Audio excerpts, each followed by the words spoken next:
C'est quoi les NFT, ces jetons virtuels qui s'arrachent à prix d'or? Grâce à la blockchain, même les œuvres d'art peuvent maintenant être authentifiées et sécurisées tel un bitcoin. Après la monnaie, c'est donc au tour de l'art de se numériser. Et cela repose sur les NFT, des jetons cryptographiques non fongibles. Mais c'est quoi au juste?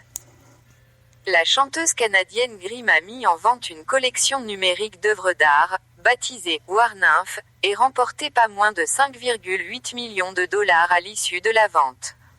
L'une des œuvres de la collection, représentant un bébé qui garde Mars, a atteint un prix record, se négociant à elle seule à plus de 300 000 dollars.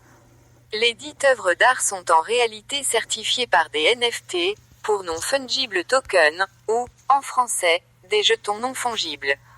Depuis des semaines, les ventes de ces NFT explosent et atteignent des records. Mais, c'est quoi au juste, un NFT? Le NFT est à l'œuvre d'art ce que le Bitcoin est à la monnaie. Les NFT ont actuellement le vent en poupe.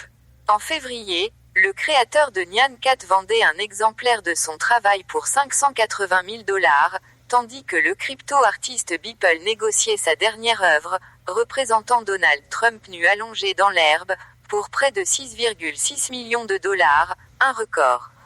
Ces NFT sont aujourd'hui devenus incontournables sur le marché de l'art. Mais comment fonctionnent ces items numériques qui se reposent, comme le Bitcoin, sur la blockchain? Pour vulgariser au maximum, on peut mettre cela en parallèle avec le jeu vidéo, où on peut généralement acheter des objets virtuels, comme une arme ou encore une armure. Dans un jeu où le développeur multiplierait à l'infini un même item, et où chaque joueur pourrait l'acheter, on serait dans la situation des crypto-monnaies classiques.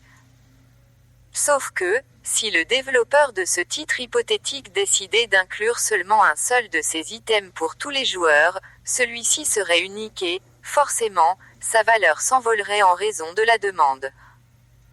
C'est peu ou prou le même principe avec ces NFT, dont la grande particularité est de ne pas être fongible.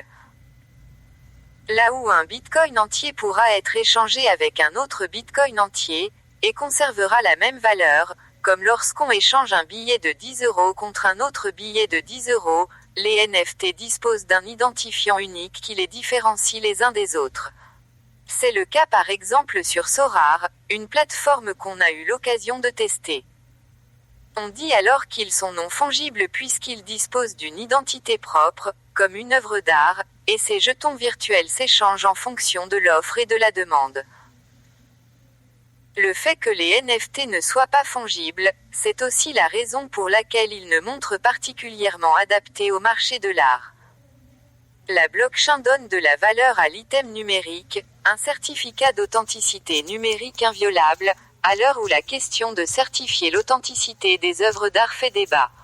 L'objet numérique peut par la suite être échangé sur des plateformes comme Nifty Gateway, là où la plupart de ces nouveaux crypto-artistes proposent leurs œuvres à la vente. Ce succès reste en tout cas une preuve que la blockchain peut toucher bien d'autres secteurs, à commencer par l'art.